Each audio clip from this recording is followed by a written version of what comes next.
السلام عليكم ورحمة الله وبركاته. بسم الله الرحمن الرحيم. الحمد لله رب العالمين، والصلاة والسلام على سيد المرسلين نبينا محمد وعلى آله وصحبه أجمعين. أما بعد।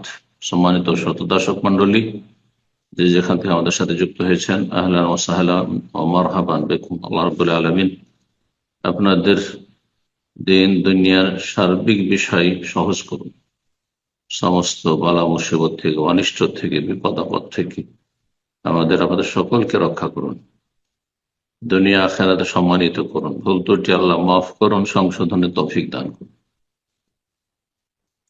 আজ রবিবার, 2রা জিলকাদা 1447 হিজরি মোতাবেক 19 এপ্রিল 2026। আমাদের ধারাবাহিক আলোচনা ফিকহুত তালাক, তালাকের মাসাইল, পর্ব নম্বর 5।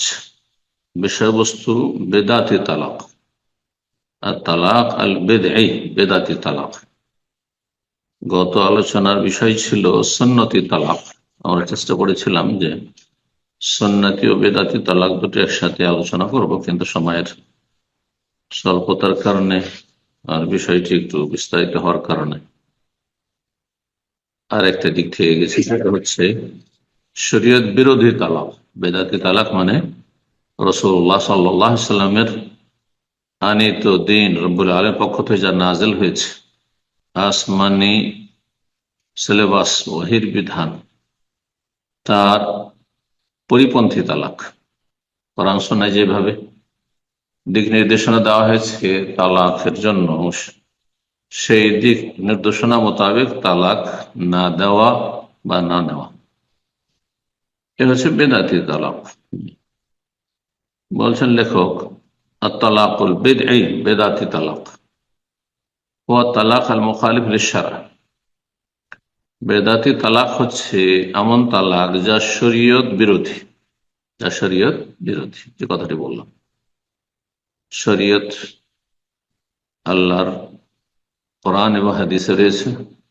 কোরআন এবং হাদিস দুটি হচ্ছে আসমানি ওহী রব্বুল আলামিনের, যা রাসূলুল্লাহ সাল্লাল্লাহু আলাইহি ওয়াসাল্লামের কাছে জিবরাইল আলাইহিস সালামের মাধ্যমে আল্লাহ পৌঁছে দিয়েছেন, এবং তিনি সে আমানত উম্মতের কাছে যথাযথ পৌঁছে দিয়েছেন।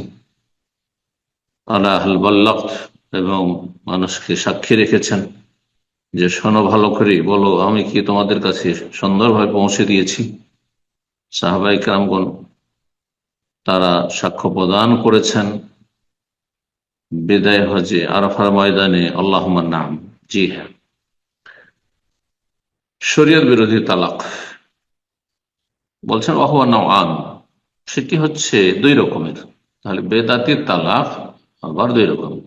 তালাক দুই প্রকার, সুন্নতি তালাক, বেদাতি তালাক। বেদাতি তালাক হচ্ছে দুই প্রকার, দুই ধরনের। তার একটি হচ্ছে বিদঈউন ফিল ওয়াক্ত, সময়ের দিক থেকে বেদাত। সে তালাকটি বেদাত কেন? আর বেদাত মানে গুমরাহি, গুমরাহির পরিণাম কিন্তু জাহান্নাম, জাহান্নামের শাস্তি রয়েছে। জি, যারা এই বেদাতি তালাকের পথ অবলম্বন করবে তাদের জাহান্নামের শাস্তি রয়েছে। কিন্তু শাস্তি কখনো কখনো অস্থায়ী হয়, স্থায়ী হয়। এখানে অস্থায়ী নয়, যদি আল্লাহর বিধানকে বিশ্বাস করে কিন্তু ভুল বুঝে অথবা সীমা লঙ্ঘন করে, তবে আল্লাহর বিধানে বিশ্বাসী। আমরা আল্লাহর বিধান মানি, কিন্তু অজ্ঞতার কারণে, যে কোনো কারণে ভুল পথ অবলম্বন করছে, তাহলে অস্থায়ী শাস্তি। আবার শাস্তি কখনো কখনো বিভিন্ন কারণে স্থগিত হয়ে যায়, মাফ হয়ে যায়, হতে পারে। এই জন্য বেদাতের পরিণাম জাহান্নাম মানে এই নয় যে সমস্ত বেদাতি স্থায়ী জাহান্নামী, সেটাও নয়। আর সমস্ত বেদাতিকে শাস্তি হবেই হবে, এটা আবশ্যক নয়। কারণ আল্লাহর আযাব থেকে রক্ষা পাওয়ার বিভিন্ন উপায় রয়েছে। আমি একটি আলোচনা করেছি 10টি মাধ্যম আল্লাহর আযাব থেকে রক্ষা পাওয়ার। ইমাম শাইখুল ইসলাম ইবনে তাইমিয়া রাহিমাহুল্লাহ এই গুরুত্বপূর্ণ বিষয়টি তিনি উল্লেখ করেছেন আর কিতাবাদিতে। 10টি মাধ্যম রয়েছে আল্লাহর আযাবের যোগ্য, হকদার হওয়ার পরেও আল্লাহর আযাব থেকে রক্ষা পাওয়ার মাধ্যম। তো সেই আলোচনাটি বিস্তারিত শুনতে পারবেন, যে যারা ভুল ভ্রান্তি করেছেন কবিরা গুনাহে লিপ্ত হয়েছেন, আর তারপরে আল্লাহ রহমতের আশাবাদী সবসময় থাকবেন, সংশোধনের জীবন ফিরে আসলে তাদের যেন 10টি রাস্তা রয়েছে আল্লাহর আযাব থেকে রক্ষা পাওয়ার। যে কোনো একটি যদি আপনাকে আমাকে পেয়ে যায়, আল্লাহর আযাব থেকে রক্ষা পেয়ে যাবেন ইনশাআল্লাহ। আল্লাহ আমাদেরকে বিনা আযাবে বিনা হিসাবে জান্নাতুল ফিরদাউস দান করে জাহান্নামের আযাব থেকে রক্ষা করেন। সময়ের দিক থেকে বিদআত, তাহলে এটি বিদআত কেন? সময়ের ক্ষেত্রে ভুল করেছে, শরীয়ত বিরোধী কাজ করেছে। বলছেন যেমন কোন পুরুষ যদি তালাক দেয় স্ত্রীকে মাসিক অবস্থায়, স্ত্রী মাসিক অবস্থায় ছিল তালাক দিয়েছে, নেফাসিন অথবা প্রসূতি রক্ত রয়েছে, বাচ্চা ভূমিষ্ঠ হওয়ার পরে যে ব্লিডিং হচ্ছে সে অবস্থায় নেফাস অবস্থায় তালাক দিয়েছে, তাহলে বেদাতি তালাক। হিকমত কি? বড় হিকমত রয়েছে যে এই সময় কেন তালাক দেবেন না। কারণ মাসিক অবস্থায় নেফাস অবস্থায় স্ত্রী অপবিত্র রয়েছে, এ অবস্থায় স্বামী চাইলেও বা স্ত্রী চাইলেও সেইভাবে ঘনিষ্ঠ হতে পারবে না যেটা পবিত্র অবস্থায় সম্ভব। সুতরাং একটা দূরত্ব থেকে যেতে পারে, এবং রাগ ঠান্ডা করার জন্য অথবা কাছাকাছি হয়ে এক অপরকে ক্ষমা দৃষ্টি দেখার জন্য সেই মুহূর্ত থেকে বঞ্চিত থাকছে স্বামী হোক অথবা স্ত্রী, তখন এখানে তালাকের সম্ভাবনা, বিচ্ছিন্নতার সম্ভাবনা খুব বেড়ে যাচ্ছে, যার ফলে এই নাপাক অবস্থায় তালাক দেওয়া চলবে। পাক পবিত্র অবস্থায় যখন অন্তরঙ্গ মুহূর্তে আসতে পারবে, তারপরে বনিবনা হচ্ছে না, তারপরেও তালাক ছাড়া কোন রাস্তায় দেখছে না, তার মানে এই সংসার করা সম্ভব নয়। তাহলে তালাক একেবারে এমার্জেন্সি গেট, একেবারে এমার্জেন্সি গেট।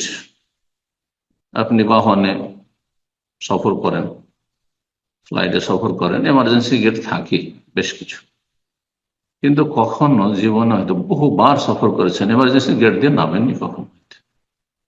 একমাত্র যখন দেখছে জীবন বাঁচবে না, যদি এমার্জেন্সি গেট দিয়ে আমি বের না হই তাহলে জীবন রক্ষা করে কোনো পথ নেই, তখন আশা করি এই উদাহরণটি বুঝতে পারলে পুরুষ হোক আর নারী হোক তালাকের দিকে সহজে যাবেন না। আল্লাহ সকলকে হেদায়েত দান করুন।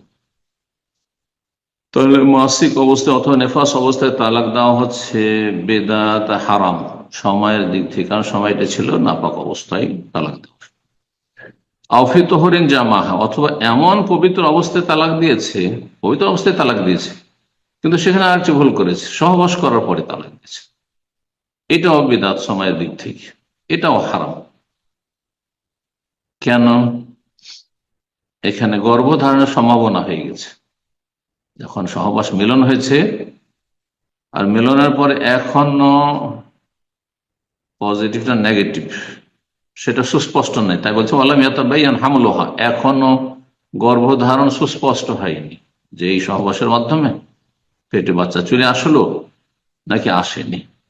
যতদিন পর্যন্ত এটি স্পষ্ট হয়নি ততদিন পর্যন্ত ওই পবিত্র অবস্থায় তালাক দিলে কি হবে? সেটি বেদাতি তালাক হবে, হারাম তালাক। আর বেদাত কাবিরা গুনাহ কিন্তু। জি, এই 3 প্রকারের তালাক, হাযা তালাকু হারামুন ওয়া ইয়াকাউ, এই তালাক হচ্ছে হারাম। মাসিক অবস্থায় তালাক দেওয়া হারাম, নেফাস অবস্থায় তালাক দেওয়া হারাম, এমন পবিত্র অবস্থায় যে পবিত্র অবস্থায় স্বামী স্ত্রী মিলন হয়েছে একবার অথবা একাধিকবার আর এখনো গর্ভধারণ সুস্পষ্ট হয়নি, হ্যাঁ কনসেপ্ট হইল কি হইল না, এই অবস্থায় তালাক দেওয়া হারাম। আচ্ছা, তালাক দেওয়া তো হারাম, কিন্তু তালাক হবে না হবে না, সংগঠিত হবে না হবে না। কেউ মাসিক অবস্থায় তালাক দিচ্ছে, অনেকে আসেন এখন স্ত্রীকে রক্ষা করবেন অথবা স্ত্রী চাই স্বামীর কাছে ফিরে যাবেন, 3 তালাক হয়ে গেছে কিন্তু মাসিক অবস্থায় তালাক হয়েছে, এখন এখানে সুবিধাবাদী হয়ে যায়। সুবিধাবাদী হইলে হবে না। কোরআন সুন্নাহর আলোকে যদি আপনার যোগ্যতা থাকে কোরআন সুন্নাহ থেকে ফতোয়া নেওয়ার, মুজতাহিদ বিজ্ঞ আলেম, তাহলে সরাসরি ফতোয়া নিতে পারবেন।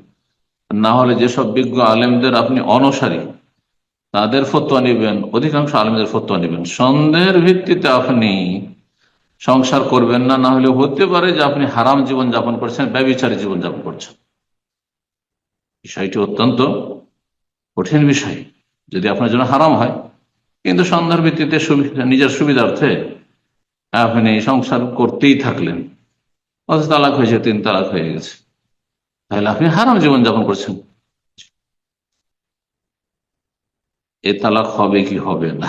অধিকাংশ ওলামাদের মত যে তালাক হয়ে যাবে।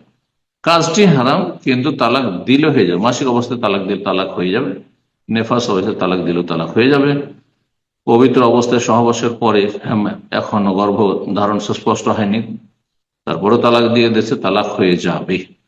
অল্প কিছু আলেমদের মত যে তালাক হবে না। গুনাহগার হবে কিনা? বেদাত অবশ্যই গুনাহগার, হারাম কাজটি ফাইলু আসিম। আর যেই ব্যক্তি এই কাজ করবে,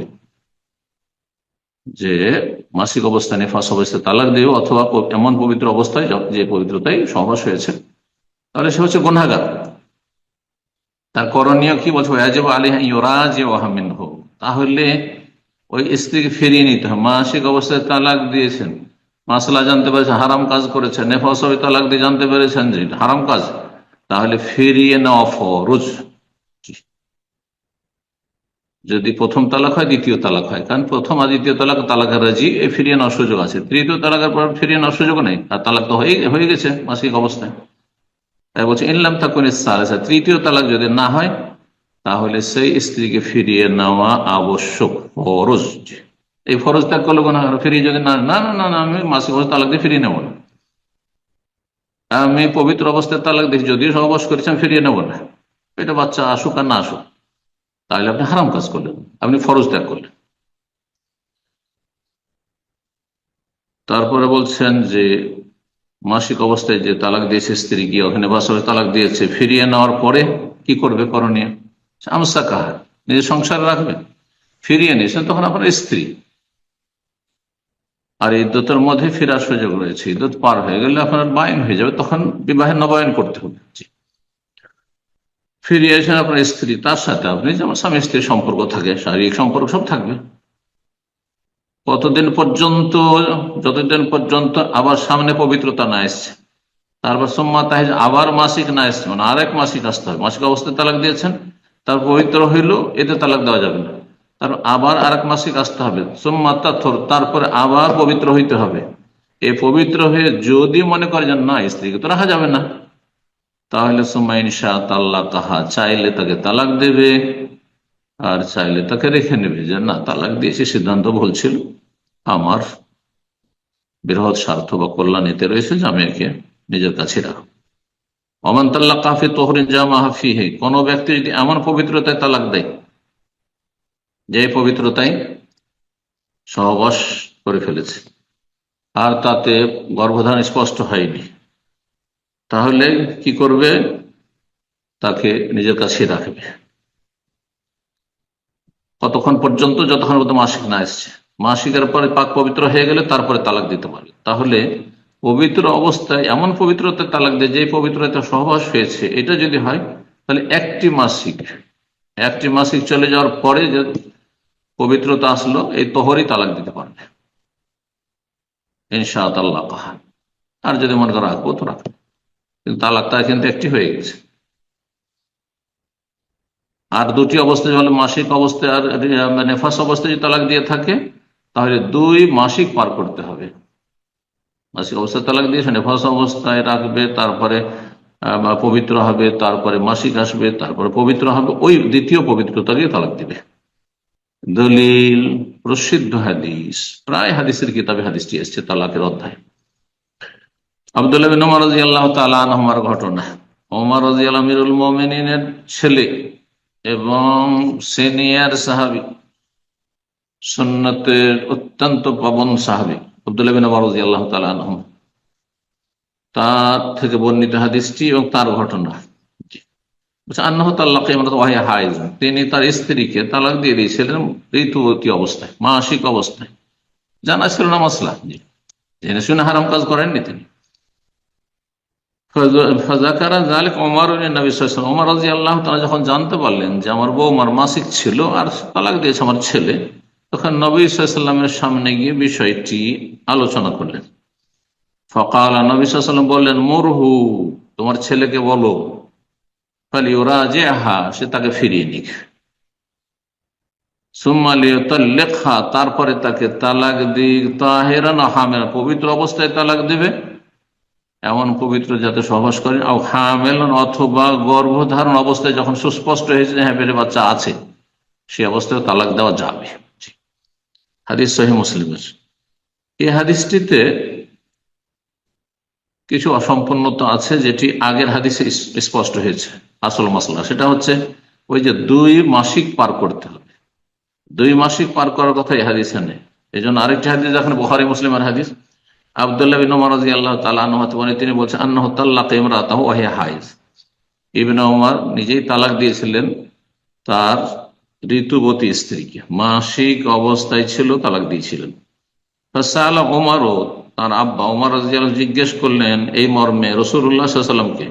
ফাকালা, তার রাসূল বললেন, মুরহু, তুমি তাকে নির্দেশ দাও ছেলেকে, ফালিউরাজিহা, স্ত্রীকে ফিরিয়ে নিক, সে রাজাত করতে হবে, হাত্তা তাতহুরা, তারপরে সে পবিত্র হোক, হ্যাঁ তোমার বৌমা, সুম্মা তাহিদ, তারপরে মাসিক আসু, হাইজাতুন উখরা, আরেক মাসিক, সুম্মা তাতহুর, তার পবিত্র হোক, সুম্মা ইউতাল্লিকু বাদু আও ইউমসিক, তারপরে হয় তালাক দিক, আর না হলে তাকে নিজের কাছে রাখো। সহিহ বুখারী 5251 নম্বর হাদিস, সহিহ মুসলিমের 1471 নম্বর হাদিস। জি, প্রথমে বলেছিলাম যে বেদাতি তালাক 2 ধরনের। একটি হচ্ছে সময়ের দিক থেকে বেদাত, আলোচনা হয়ে গেল। সময়ের দিক থেকে 3টি সময় তালাক দিল, মাসিক অবস্থায়, নেফাকা অবস্থায়, আর এমন পবিত্র অবস্থায় যাতে স্বামী স্ত্রী মিলন হয়ে গেছে আর গর্ভধারণ সুস্পষ্ট হয়নি। এই 3টি অবস্থা সময়ের ক্ষেত্রে বেদাতি তালাক। দ্বিতীয় ধরনের বেদাতি তালাক হচ্ছে সংখ্যার দিক থেকে বেদাতি তালাক, আর এটা হানাফি সমাজে ব্যাপক আকার ধারে রয়েছে। এরা সুন্নাত জানেই না, এদের অধিকাংশ মোল্লারা, বিজ্ঞ আলেম ছাড়া এই মোল্লারা এটা জানেও না, আমলও করে না, করাই না। বিদআতুন ফিল আদাদ, সংখ্যার ক্ষেত্রে বেদাতি তালাক হচ্ছে কাইয়ুতাল্লিকহা সালাসান বিকালিমাতিন ওয়াহিদ, এক কথাই 3 তালাক দিয়ে দিল, তবে 3 তালাক, এটা হচ্ছে কালিমা ওয়াহিদা, একটি কথা, একটি বাক্য দিয়ে, একটি শব্দ দিয়ে 3 তালাক। আনতে তালিকুন সালাসান, অথবা তাকে তালাক দিল, হ্যাঁ ভিন্ন ভিন্ন ভাষায়, একই মজলিসে, একই জায়গায় বসে আছে, তোমাকে তালাক তালাক তালাক এরকম করলো। উদাহরণস্বরূপ বলছেন লেখক, যেমন বললো, আনতে তালেকুন আনতে তালেকুন আনতে তালেক, তোমাকে তালাক তোমাকে তালাক তোমাকে তালাক, তালাক তালাক তালাক, যেমন এক শ্রেণীর মূর্খরা বলে, এই ভাষায় বললো। অথবা তোমাকে 3 তালাক। আচ্ছা, কেউ যদি বলে তো 100 তালাক, হাজার হাজার তালাক, এক শ্রেণীর মূর্খরা তা করে। তো যেহেতু 3-এর বেশি তালাক নেয়, 3টি হয়ে যাবে, আর বাকিগুলি হচ্ছে তার ওয়াসার ফালতু মূর্খামি তার। জি, ওয়াহাদা তালাক মুহাররামুন ওয়া ইয়াকাউ, এই তালাক দেওয়া হচ্ছে হারাম, একসাথে 3 তালাক দেওয়া হারাম। আচ্ছা, 3 তালাক দিলে হবে কি হবে না, আর একটি ইখতিলাফি মাসলা। অধিকাংশ ওলামা বলছেন যে হয়ে যাবে, অধিকাংশ ওলামা বলছেন, হানাফি, শাফি, মালিকি, অধিকাংশ হাম্বলি, একমাত্র আহলুল হাদিস সালাফি ছাড়া, আর শাইখুল ইসলাম ইমাম ইবনে তাইমিয়া রাহিমাহুল্লাহ ছাড়া, ইমাম আহমদ রাহিমাহুল্লাহর একটি উক্তি, যে তালাক 3 তালাক বেদাতি তালাক যদি দেয় তাহলে তালাক হবে না। আচ্ছা, 3 তালাক দিলে গুনাহগার হবে কি হবে না? হারাম কাজ যখন করেছে, ও ফাইল ও আসেন, সুতরাং এটা যারা করবে 3 তালাক একসাথে দেবে, এক বাক্যে বা একই মজলিসে, সে গুনাহগার। লাকিন তালাক সালাসান বিকালিমাতিন আও কালিমাতিন ফি তুহরিন ওয়াহিদা লা ইয়াকাউ ইল্লা ওয়াহিদা মা'আল ইসম। এখানে লেখক কিছুটা পার্থক্য করেছেন, বলছেন যে আনতে তালেক তালেক তালেক যদি হ্যাঁ এক মজলিসে 3 বার করে উচ্চারণ করে তাহলে হয়ে যাবে। এটা হাম্বলি, কিছু হাম্বলি ওলামাদের ফতোয়া, লেখক যেহেতু হাম্বলি। কিন্তু এক কালেমায় আগের বিষয়টি যেটি ছিল যে 3 তালাক যদি দেয়, হ্যাঁ, হারাম তালাক না, 3 তালাক হবে না, 3 তালাক হবে না, ঠিক বলছে। শেখ সালাফিদের সাথে রয়েছেন, বলছেন লাকিন্না তালাক সালাসান বিকালিমাতিন ওয়া কালিমাতিন ফি তুহরিন ওয়াহিদ লা ইয়াকা ইল্লা ওয়াহিদা মালিস। যদি কেউ 3 তালাক দেয় একটি শব্দ দ্বারা, তোমাকে 3 তালাক, অথবা তালাক তালাক তালাক একই একই মজলিসে, একই পবিত্রতায়, একই পবিত্রতা, শুধু একই মজলিস নয়, এক পবিত্রতায় যদি দেয়, আজকে একটা দিল, কালকে একটা দিল, পরশু একটা দিল, তাহলে কয়টি হবে? একই তোহর, একই পবিত্রতা দিল। এখানেও ইখতলাফ হয়েছে, একদল বলছেন যে 3 মজলিসে দিয়েছে, সুতরাং 3 মজলিস মানে একটা বৈঠক, একটা অনুষ্ঠান ভেবেছেন, তারা বলছেন যে সেখানে 3 তালাক হয়ে যাবে। কিন্তু লেখক বলছেন না, একই পবিত্রতায় যদি দেওয়া হয়, লা ইলাহা ইল্লা ওয়াহিদা মা আলিস, একটি তালাক হবে কিন্তু গুনাহগার হবে, একটি তালাক হবে কিন্তু গুনাহগার হবে। তাহলে সার কথা যেটি, সেটা লেখক আহলুল হাদিস সালাফি ওলামাদের ফতোয়া এবং তাদের অন্যতম ইমাম মুজাদ্দিদ শেখুল ইসলাম ইবনে তাইমিয়া রাহিমাহুল্লাহ কে শক্ত ভাষায় বিস্তারিত আলোচনা করেছেন তার মাজমু ফাতাওয়ায়, যে 3 তালাক যদি এক মজলিসে দেয় তাহলে 1 তালাকই হবে, 1 তালাক হবে। এই ফতোয়াকে তিনি প্রাধান্য দিয়েছেন, আহলুল হাদিসদের মত এটি। কিন্তু কোন ব্যক্তি যদি মজহাবের মোকাল্লেদ হয়, এমন মজহাবের যে মজহাবে 3 তালাক দিলে 3 তালাক হয়ে যাবে, সমস্ত মাসলা মাসাইলে সে হানফি থাকবে, সমস্ত মাসাইলে শাফিঈ থাকবে, মালিকি থাকবে, আর বিভিন্ন বেদাতে জড়িত হবে, মিলাদ করবে, মাজারে যাবে, হ্যাঁ, আর যেসব বেদাতি সমাজরা মুকাল্লিদরা বেদাত করে সেসব বেদাতে লিপ্ত রয়েছে, সুফিজম বিশ্বাসী, আর শুধু স্ত্রী রক্ষা করার জন্য আহলে হাদিস আলেমদের কাছে ফতোয়া নিতে আসবে, এটি হারাম, এটি তাতাব্বু রুখাস, এটি ছাড় তলাশ করা, এটি শরীয়ত মানা নয়। সুবিধাবাদী হওয়া আর শরীয়তের মাসলা মাসাইলের উপর আমল করার ক্ষেত্রে, শরীয়তের বাস্তবায়নের ক্ষেত্রে কোন ব্যক্তির যদি নিয়তে থাকে যেটা সুবিধাজনক হবে ওইটা ফতোয়া নেব, তাহলে এটি হচ্ছে ইত্তেবাউল হাওয়া, কুপ্রবৃত্তির অনুসরণ, মনের পূজা করা। আর কুপ্রবৃত্তির অনুসরণ কমপক্ষে কাবিরা গুনহা, সেটি কুফর পর্যন্ত পৌঁছিতে পারে। ইত্তেবাউ শাহওয়াত বা ইত্তেবাউল হাওয়া, কুপ্রবৃত্তির গোলামি, এটি আফারা আইতা মান ইত্তাখাযা ইলাহাহু হাওয়া, জানো কি ওদেরকে যারা নিজের মনের পূজা করে থাকে, মনকে তারা মাবুদ বানিয়ে ফেলেছে, উপাস্য বানিয়ে ফেলেছে, শিরক, এটি কুফর। জি, কখনোই যেন এই নিয়ত না থাকে। হ্যাঁ, যেটি আপনার কাছে প্রাধান্যযোগ্য, আহলে হাদিসদের মত প্রাধান্যযোগ্য, আমি সব ক্ষেত্রে আহলুল হাদিস হয়ে গেলাম, সালাফি হয়ে গেলাম, আমি বেদাত ছেড়ে দিলাম, আমি সুফি ইজমের গুমরাহি ছেড়ে দিলাম, সব ছেড়ে দিলাম, কোরআন সুন্নাহয় যা আছে, মানহাজে সালাফ সাহাবায়ে কেরামদের আমলে যা আছে তাই নেব, ফালাহু যালিকা, তাহলে তার এটি অধিকার যে এক মজলিসের 3 তালাক 1 তালাক হবে, এবং তালাক দেওয়া তার হারাম হয়েছে, গুনাহগার হয়েছে, তওবা করবে আল্লাহর কাছে। আল্লাহ বোঝার তৌফিক দান করেন, নেক আমলে তৌফিক দান করেন, সমস্ত বালা মুসিবত থেকে, অশান্তি থেকে, অনিষ্ট থেকে আল্লাহ হেফাজত করেন। মুসলিম ভাই বোনদের জন্য বিশেষভাবে দোয়া করি, বিশেষ করে যারা দিন পালন করেন তাদের জন্য দোয়া করি, আল্লাহ তাদেরকে পারিবারিক অশান্তি, সমস্ত অশান্তি থেকে আল্লাহ যেন হেফাজত করেন। রব্বানা আতিনা ফিদ দুনিয়া হাসানা ওয়া ফিল আখিরাতি হাসানা ওয়া কিনা আযাবান নার। সুবহান রাব্বিকা রাব্বিল ইজ্জাতি আম্মা ইয়াসিফুন ওয়া সালামুন আলাল মুরসালিন ওয়াল হামদুলিল্লাহি রাব্বিল আলামিন।